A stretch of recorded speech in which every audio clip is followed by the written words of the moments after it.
You don't concede when there's theft. 187 minutes. The time between the end of former President Trump's speech at the Stop the Steal rally and the time when he released a taped message telling his supporters to leave the U.S. Capitol. The President of the United States, who was bound by oath to the Constitution and by duty to ensure the laws are faithfully executed, took no action when the cornerstone of our democracy, a peaceful transition of power, was under attack. In a final public hearing this summer, the 7 Democrats and 2 Republicans on the committee alleged Trump not only failed to act during the attack on the U.S. Capitol, he continued to actively encourage the rioters to overturn the counting of electoral votes. The mob was accomplishing President Trump's purpose, so of course he didn't intervene. Here's what will be clear by the end of this hearing. President Trump did not fail to act during the 187 minutes between leaving the ellipse and telling the mob to go home. He chose not to act.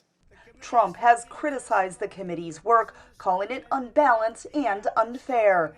But Thursday, his own advisors, who resigned because of the Capitol attack, testified he was unwilling to stop the violence as he watched the attack on a TV in the White House. If the president had wanted to make a statement and address the American people, he could have been on camera almost instantly. Instead, Trump tweeted his displeasure with his vice president, Mike Pence, for not overturning the election results. Trump just tweeted, "Please support our Capitol Police. They are on our side. Do not harm them."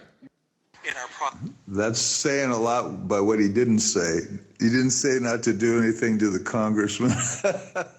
In taped depositions, White House advisors said Trump made no effort to call military leaders or law enforcement to stop the attack. What did President Trump spend his time doing that afternoon while he first settled into the dining room?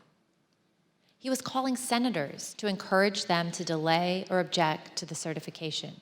Even the day after the attacks, Trump had difficulty condemning the violence in outtakes from the taped speech. I don't want to say the election's over. I just want to say Congress has certified the results without saying the election's over, okay? The committee had expected to wrap up its investigation with this hearing, but Vice Chair Liz Cheney said new information is still coming in that will extend their work into September. Donald Trump made a purposeful choice to violate his oath of office, to ignore the ongoing violence against law enforcement, to threaten our constitutional order.